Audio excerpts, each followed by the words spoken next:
All right, welcome back.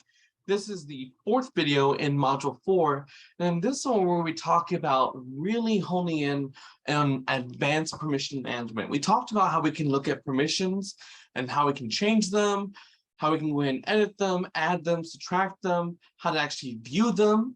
But now we're going to go into a little bit deeper, and we're going to talk about some advanced permissions. And for that, we're going to talk about these commands here. The ones we're going to be looking at today is something called UMask, suid, guid, the sticky bit, and I know it sounds weird, ACLs, change attributes, it's change attributes, and then also list attributes, okay? So these are the commands we're going to be introduced to today. I know it seems like a lot. It is, but it also isn't, because they kind of all follow each other in a very, kind of gradual pattern. So when we talked about permission, we talked about like how there's a default way we can actually go ahead and make things out to where certain files, I'm going to bring this up because certain files have default permissions. Let's see, where did I get the UMass? I don't want that. Let's see, nope, it's gonna be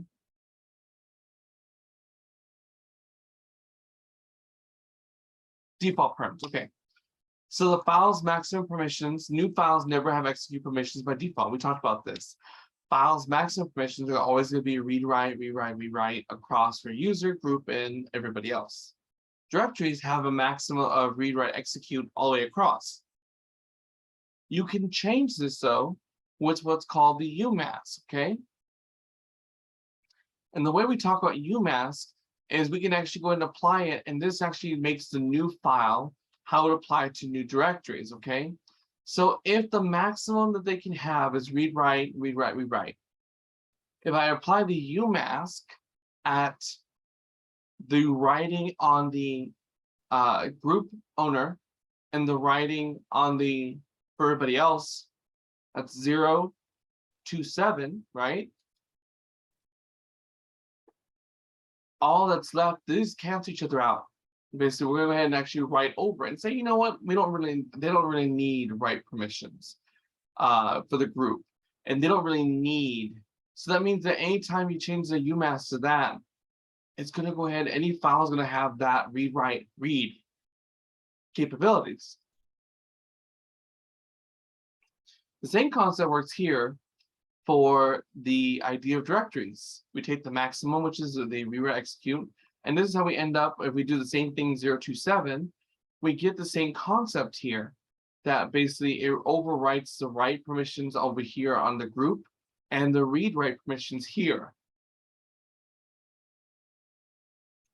And there's a couple of ways you can do that. You can do UMask 002,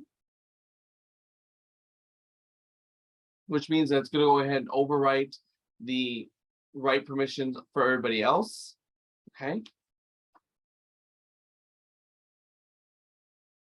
022 is going to cancel out the write permissions for both the group and also everybody else.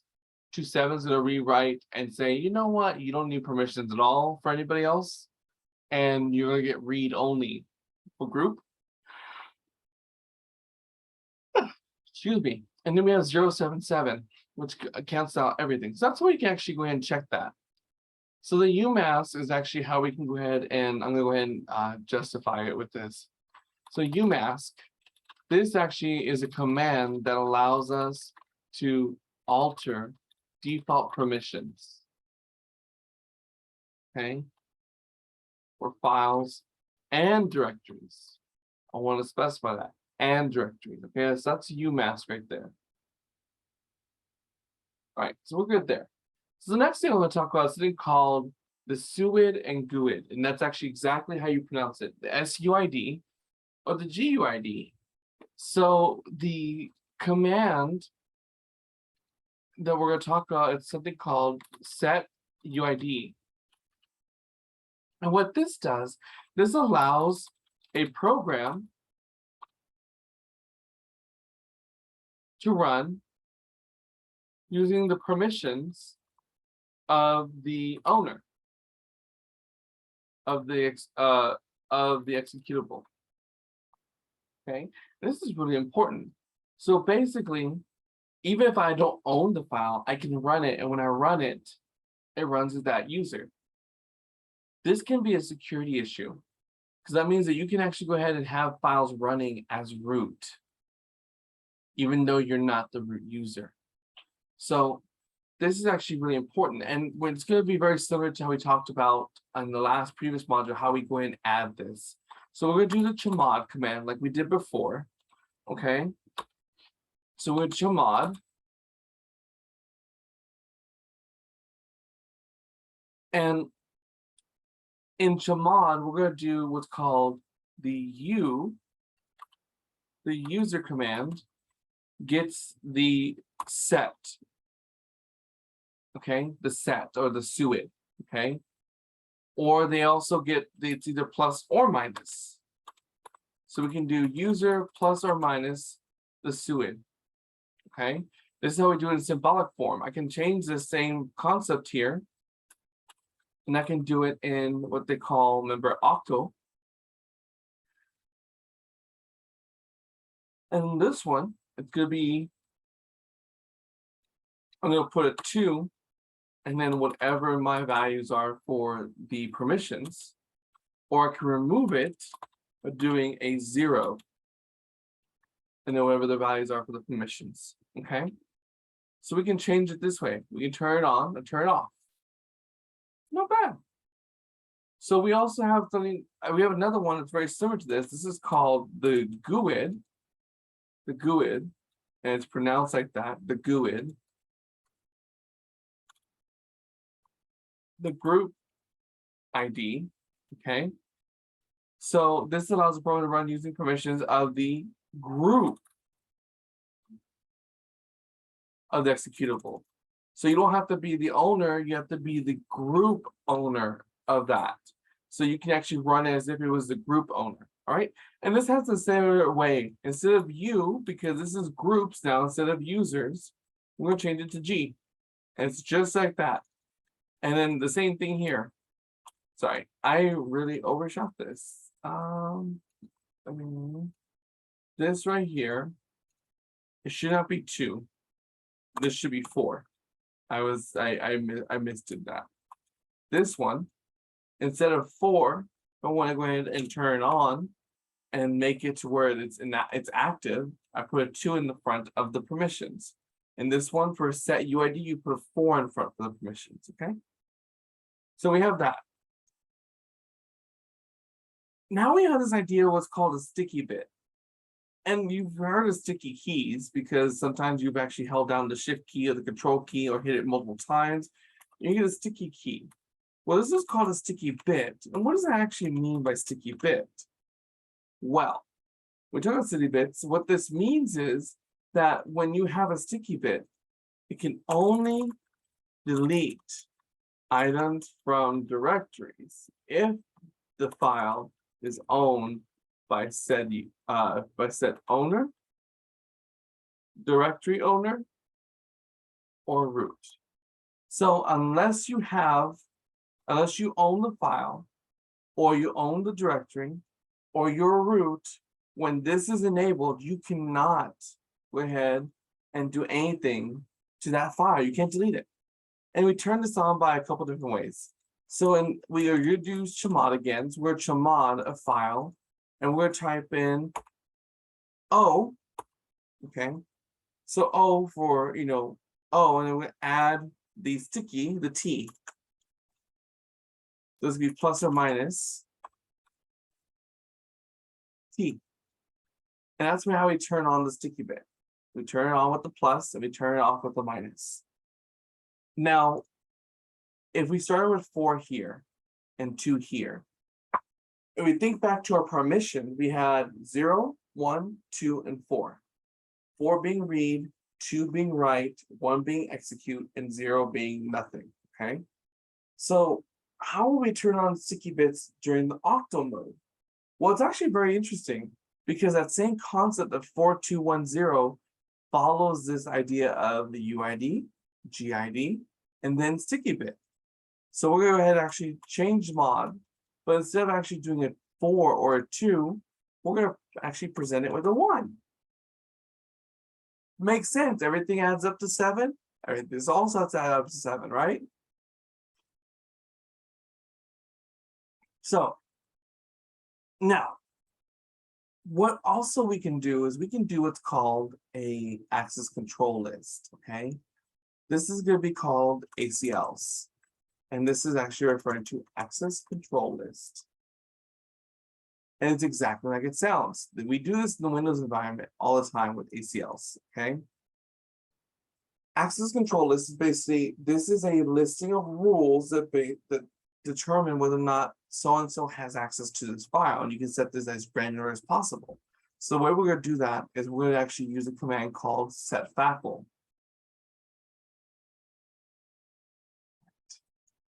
So the command is going to be called setFacle. Set file access control list, okay? The F stands for file. So what this does is allows us to go ahead and actually get an idea of how we can do this. So let's go ahead and do this. We can do before that though, what do we want to see whether or not there's already access controls already implemented. What we can actually do is called a get facle. Okay, get facle. I'm gonna do. So let's look at this. So if there was a facles set up, you would be able to see it. Okay. So let's go ahead and look at this and see how we can do this. So I'm gonna go ahead and real quickly, I'm gonna do a cat/etsy/password. So I have Pippin. Okay. Pippin works for me. And I want to go ahead and make sure that he has access to only a certain file. He needs access to host survey, okay? He just needs access to it. Whatever the case may be, he's like, I need access to that. All right, cool. So I'm going to go ahead and do what's called a setFacle. setFacle, I'm going to tag like help. And you can see there's a lot of different options here. So what I'm going to do, I'm going to do setFacle. I'm going to do tag M. The user I want this to affect is Pippin, okay? I want to give him read-only permissions, okay? And I want this to be for host survey. Oh, why is it not permitted? Probably because I'm not root. All right, so that's that. So I'm not root. I asked for permission using sudo. So now let's go and see how this works. I'm going to type in get facle again for the root, this directory here. Actually, I'm going to do get like I did before. Get facle for every file and directory in my folder. All right, so I'm going to look for the one that says host survey. And let's see what it says. Here's where things get interesting. So it has a mask of read, write, execute. Okay, so that's going to be the mask command, the umask command. It has for users, they get read, write, execute group and other. Okay, that's how host survey works. Now, I created an ACL for Pippin. He only gets read permissions. Notice when I did get facle, it gives me the actual read permissions right there for that specific user, which is really interesting because now you can see why setFacle and getFacle are really important. So now if I was logging as Pippin, I would only be able to read host survey. Hopefully I can get to the file or the directory that actually hosts this actual file, which is another important thing. You can set it up for files, you can go and set it up for directories, however you want, because everything in this actual system is a file. So we have this idea of how we can set facles and get facle, which makes perfect sense. We can actually go ahead and do if you're trying to figure out like how did we go ahead and understand what we did? Well, we can do a deep dive into the actual command that I ran. Go ahead and pull it up. So I'm saying tac m.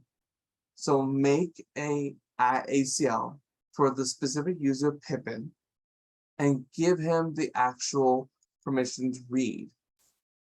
That's it. For the file host survey. Okay. That's how we go ahead and set FACLs for this. They can be very useful, they're very helpful, and it really gets really excited in how you can actually go and restrict and limit who can access what. The last thing I'm going to talk about is something called chatter. Okay, I call it chatter, but it's called chatter or change attributes. So we're going to talk about change attributes. Okay, so we're going to do change attributes. This is called the chatter command. Okay, so I'm going to exit this, put that right there, and I'll make this a little bit bigger. All right, so chatter, change attributes. All right, so let's go talk about this.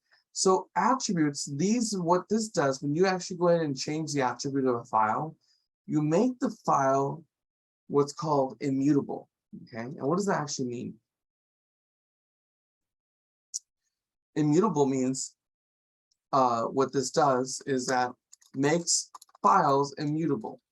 And what does that actually mean? Well, if something is immutable, that means that you basically have locked something to the best of your ability and you can't get it out or delete it.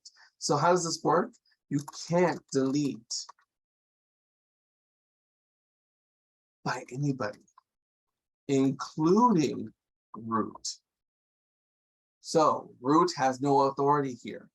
So we can actually do a ls. I'm going to list the different attributes I have. So let's go ahead and see.